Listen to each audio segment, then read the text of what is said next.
As I mentioned, IDA for Dark Sky Week this year invited all of the people we can think about, the influencers of the Dark Sky movement, to join us virtually to share their information, their knowledge about the night. And there's no one I can think of that's quite as influential as our very own Dr. John Barentine. You may know him as IDA's Director of Public Policy, but did you know he's also the author of 2 books on the history of astronomy, The Lost Constellations and Uncharted Constellations. John is creating short videos every day during International Dark Sky Week. He's highlighting a different lost constellation each day.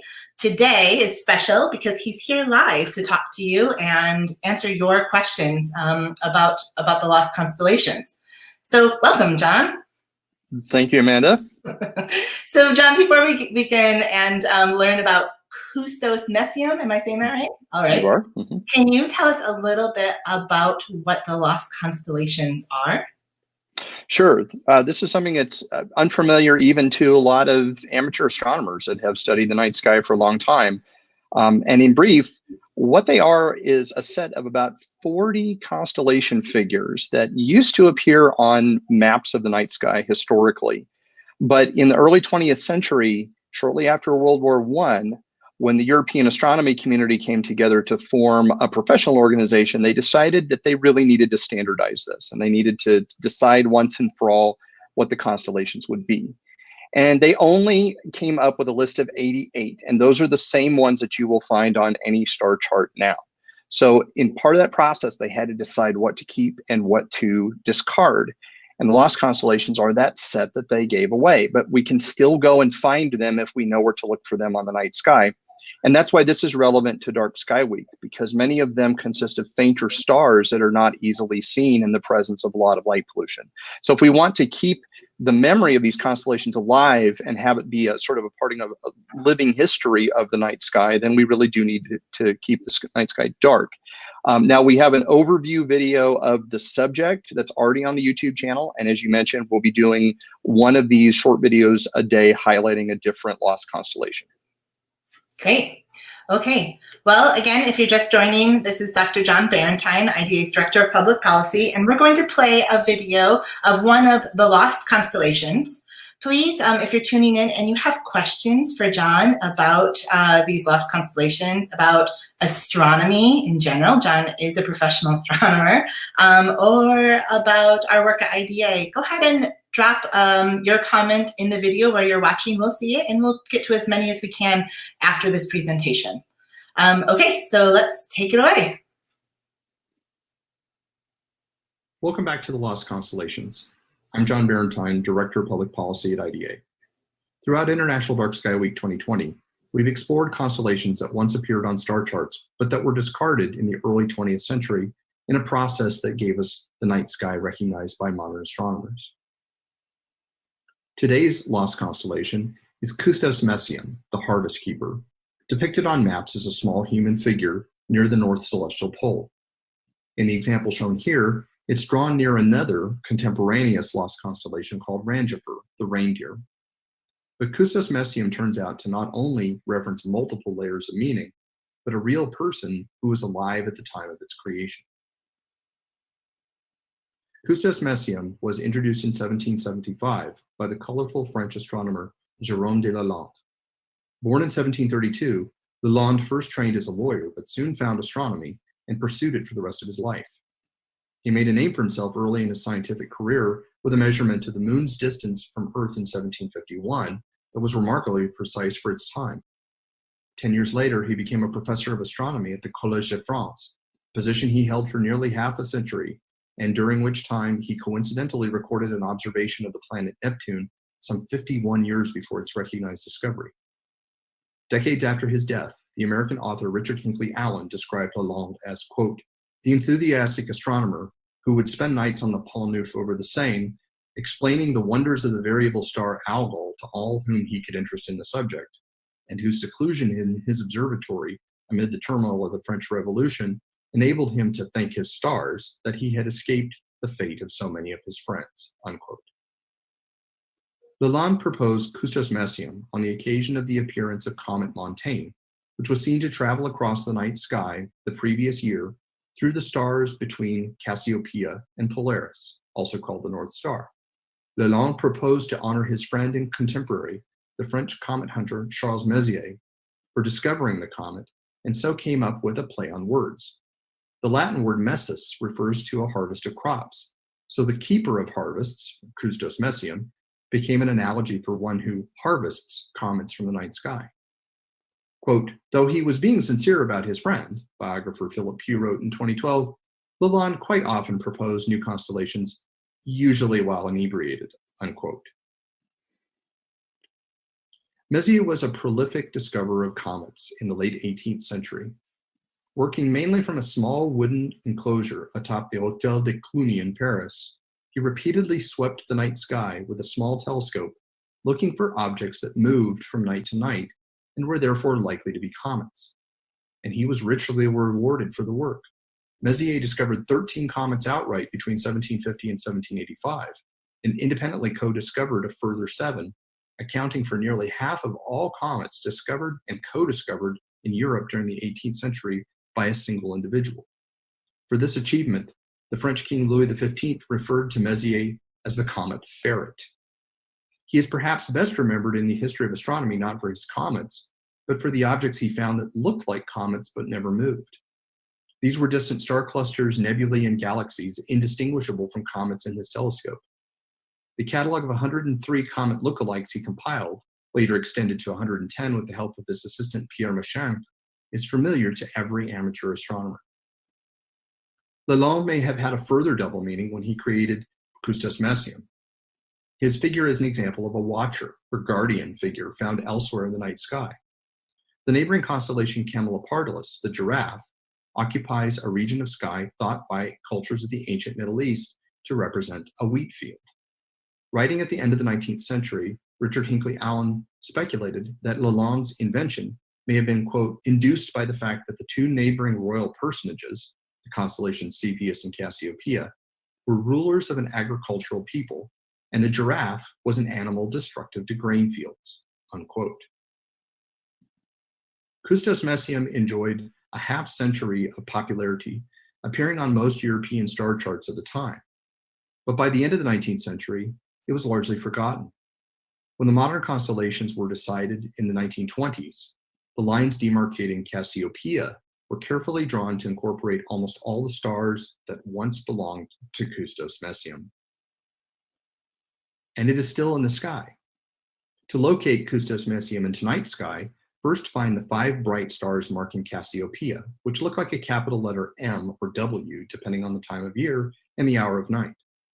Draw an imaginary line from those stars to Polaris, the North Star. The brightest stars of what were once Custos Messium are almost exactly halfway along this line. Join me again tomorrow when we'll examine another of Lalande's inventions, a lost constellation that honors our fine feline friends.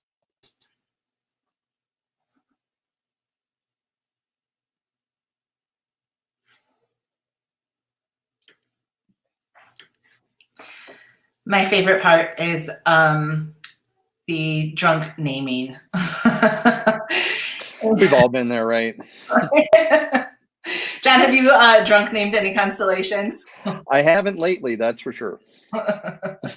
So I'm curious how you, you said even amateur astronomers aren't familiar with this concept of lost constellations. And I'm sort of curious about your personal journey to discovery of this concept. Mm-hmm. It started a long time ago and was an accident of the part of the United States where I grew up, which was here in Arizona. We're at a fairly low latitude, and so we can see quite a bit of the southern night sky.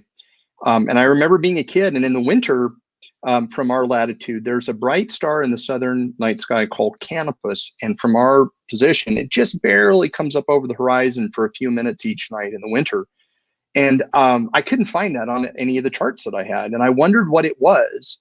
And it was only years later that I discovered that there was an entire former constellation down there, and that from here we could only see a little part of it.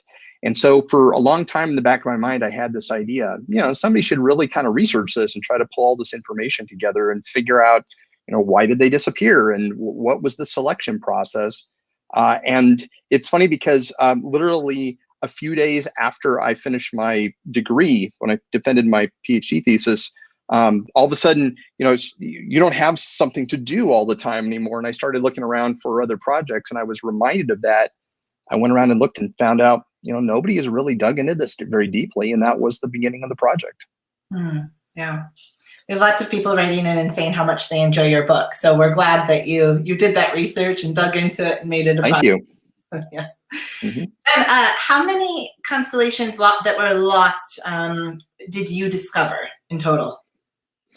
So it's not really fair to say that they were discovered, because they were on maps for a long time, and there were bits and pieces written about them in different places. There were some that had to be reconstructed. There were a couple that we don't exactly know where they were, so I kind of had to propose where precisely to find them in the night sky. So there was a little bit of originality in that sense. But for the most part, if you were to go back and pull a star chart off the shelf that was common in circulation maybe 200 years ago, you would see a lot of these. And there'd be a lot of unfamiliar names on those charts if you're used to looking at them in our own time. Mm-hmm. So you talked about the 88 familiar constellations. Can you just briefly cover, I'm fascinated by this because you've told me in person, so I wondered if you could share with everyone, how did those 88 constellations come to be? Why are those the recognized constellations while these other star shapes that were recognized in the past got lost in history? Mm-hmm.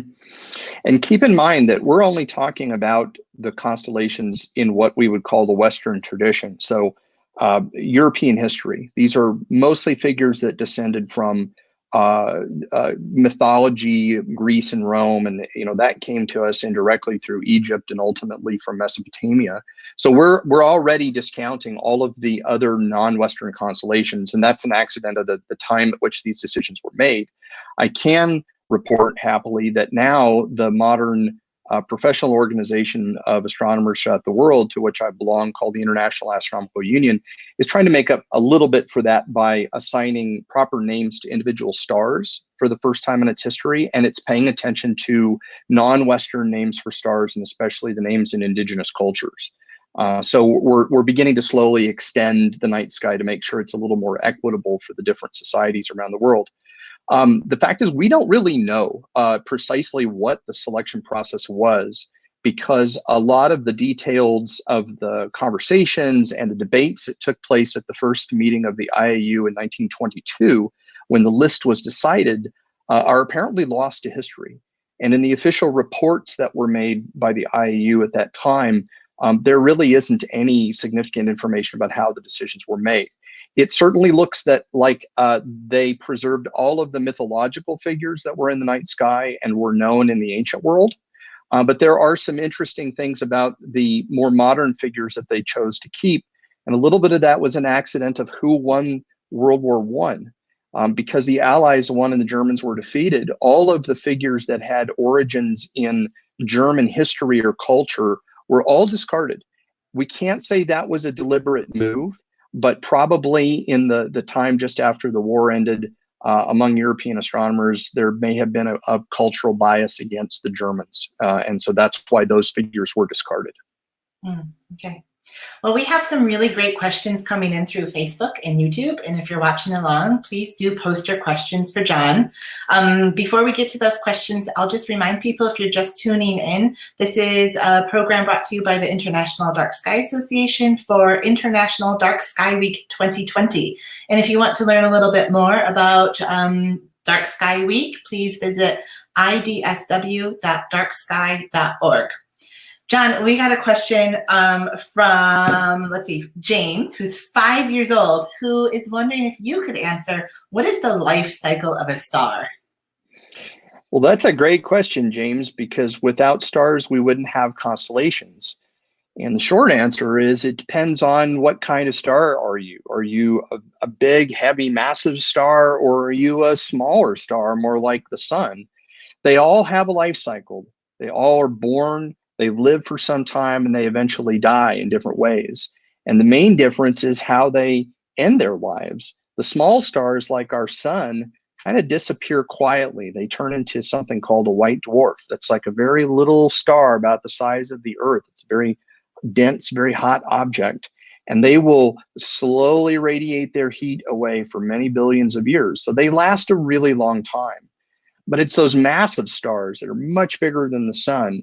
They burn out and blow up at the end of their life cycles. So they burn their fuel really fast. They live for a short period of time. And then when they go out, it's a great big event. And we know a lot about what happens in the meantime, but that's basically how the stars live and die. They form out of clouds of gas, they burn some fuel for a while, and then how they end up depends on what kind of star they are. Thank you. Stephen Hummel, tuning in on YouTube, is asking, is comet C217T2 in the area of Custos Messium right now? I believe that it is. I don't know if it's inside of what was once that set of stars, but it is definitely in that part of the sky right now. And so ironically, we were talking about how Custos Messium came to be as a reference to Charles Messier and his discovery of a comet that went through that part of the sky. I don't think that T2 is a very bright object right now, but maybe a little bit later into the year, it will start to brighten up. And that will direct the attention of some people back to those stars for the first time in a long time. Mm-hmm. Okay. We have Ala Borowska. I hope I'm saying that right. Are any of the lost constellations along the ecliptic? That's a great question. And the word ecliptic is one that people might not be familiar with. If you imagine sort of the path that the sun and the moon and the planets all take through the sky, it's a pretty restricted part of the night sky. You know, you don't see the sun or the moon in just any part of the sky. It's restricted to this little area that represents the plane of our solar system. And that's a relic of the fact that when our solar system formed, all the planets condensed out of a flat disk that kind of surrounded the sun. So it wasn't like a ball, it was more like a flat, like a plate. Think of that. So that's where all the planets are orbiting. So from our perspective, inside that flat disk, we see that as just kind of a line around the sky. And the short answer is none of the lost constellations are on the ecliptic. And the reason is because in the ancient world, very long ago, the ancient people identified the ecliptic. They knew that's where the moon and the sun and the planets appeared to move along. And that's where all the constellations of the zodiac are. So if you think of the kinds of constellation names that you see in a newspaper horoscope, for example, because those are the ones that are along the ecliptic, they were settled a long time ago. But there's kind of a curious thing about one of them that's not listed in those lists of 12 zodiac constellations. It's a figure called Ophiuchus. From the northern hemisphere, we can see it here during the summertime. And the ecliptic actually passes through a little part of what is now the constellation Ophiuchus. But because traditionally that figure was not associated with the zodiac, we don't think of it as a zodiac constellation. But otherwise, all of the other object or constellations that we're talking about here are fairly far from the zodiac because those constellations were decided long ago. And by the time later astronomers came along, sort of all of those stars were already taken up and there weren't so many to make new constellations out of. Interesting. Thanks. John, I have a question for you about your research. And I just wonder, why is it important to maintain this history of these lost constellations? I would say that the main reason that it's important to retain the memory of these constellations and what they once represented is that it tells us that the night sky is not an unchanging place in the sense that our human projection onto it and all the constellation figures are there because humans put them there. The arrangement of the stars is random, but we're really good. We evolved as a species to be really good at picking out patterns. And so think about seeing shapes in clouds, for example. But even the clouds come and go. And over time, the stars are going to shift their positions over many thousands to millions of years. And the night sky that we see tonight is sort of just a snapshot in time. It's one frame out of a movie that's been running for billions of years. And if we were to come back in a million years, the stars will have moved. And so the future humans will have to decide for them what those patterns are. And they will go through a process that's not unlike the one that we went through in the last century to decide what the constellations are. So I think it not only reaches back into the distant past in terms of the human experience on our planet, but it has something to say about what our future as a species on this planet will be like. Mm-hmm. Yeah. Yeah. Interesting. Well, we have time for a couple more questions. So if you'd like to write your questions in from wherever you're watching, please do. And maybe we can take a few minutes, John, just to divert a little bit into your day job, which is Director of Public Policy at the International Dark Sky Association. Can you tell us a little bit about the work that you do in public policy? And maybe you could even connect it a bit to why that work is important to preserving this research that you've done of the lost constellations, how that work is helping us continue to access that. Well, you introduced me as a professional astronomer, and that's true. That's my background, but I kind of describe myself as the astronomer who almost became a lawyer instead. For much of my life, I've had a intense interest in law and politics and public policy. And the job that I have now is a lot of fun because it allows me to serve astronomy, which I love very deeply, in a way that hopefully makes the night sky more accessible to more people. And the goal of our public policy work is to formalize some of these ideas about the preservation of the night sky in parts of the world where we can get a consensus of people together who all decide that they also would like that to be the case where they live and are willing to write that into their laws. So we look at laws around the world that are designed to control outdoor lighting and limit light pollution. We talk to people in the lighting industry, people in government, people that are working on the technology of the lighting products that are yet to come in the future, and find out the best ways to regulate those lights in a way that still provides plenty of light for our very legitimate human needs for the nighttime, but improving nighttime visibility, keeping glare out of people's eyes, keeping lights from shining across property lines and annoying the neighbors. We don't want any of those things. We want good quality outdoor lighting at night that does all the things we need it to do and protects the night sky at the same time. So to the extent that we can get that done, and sometimes it's a long and detailed process, the outcome, we think, is that over time, if we control our lights better, we'll be able to bring back these dark skies in places where right now they don't exist. And if we do that, then again, we're providing access to the parts of the sky where these lost constellations still exist. And that means more people will be able to see them and hopefully appreciate them. And in my mind, as a part-time amateur historian, the memory and the persistence of these ideas in our memory is something that's very keen in importance in keeping history alive, so that it's not simply something that's on a book on a shelf, but that it's part of our lived experience every day. Yeah. Yeah. So if you're interested in learning about IDA's work and how we protect the night from light pollution and some of the things that John has led, please visit darksky.org. You can see all of the different programs that we have. And, there's information. I know we've had a couple of questions about LED lighting, things like that. So there's lots of information there. So check it out. Some more questions back to constellations. Okay, how about tips for checking out the Lyrid meteor shower? Mm-hmm. This is a really great year for the Lyrids. The reason being is that the moon will be out of the way this year. A lot of times the moon interferes, and if you have the moon above the horizon and it's very bright, it's hard to see the fainter meteors.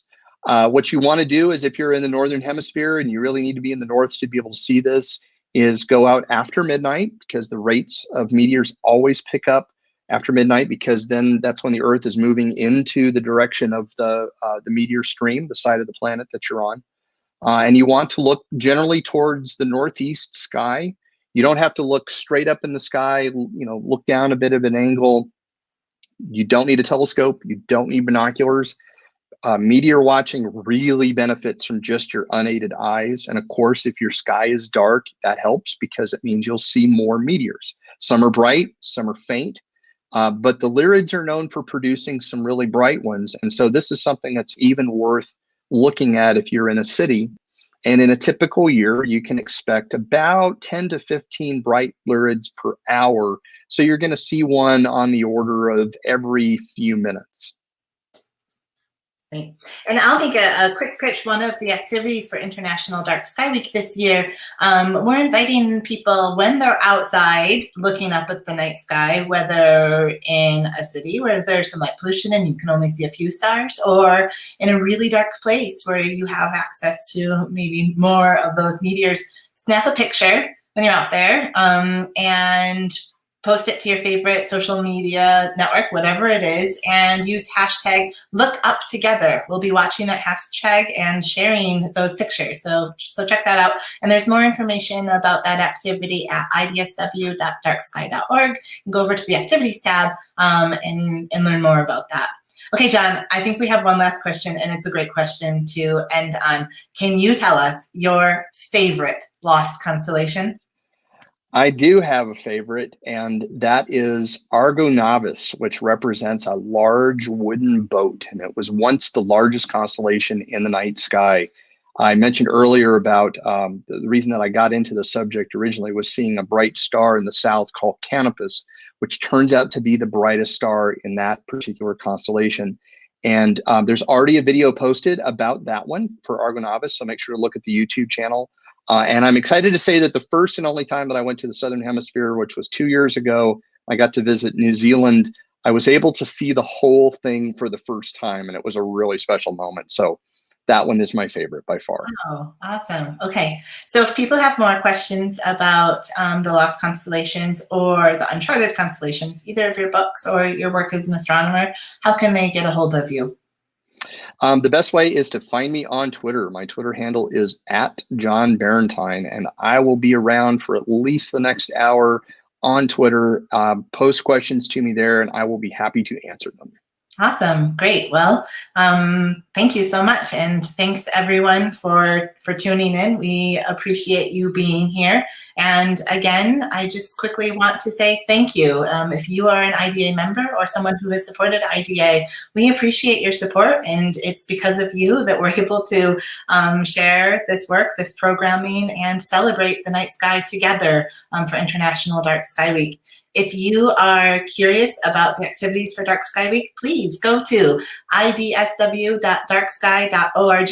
We'd love to have you come visit. And you can check out John Barentine on Twitter. He's very active there, and we enjoy learning from him @JohnBarentine.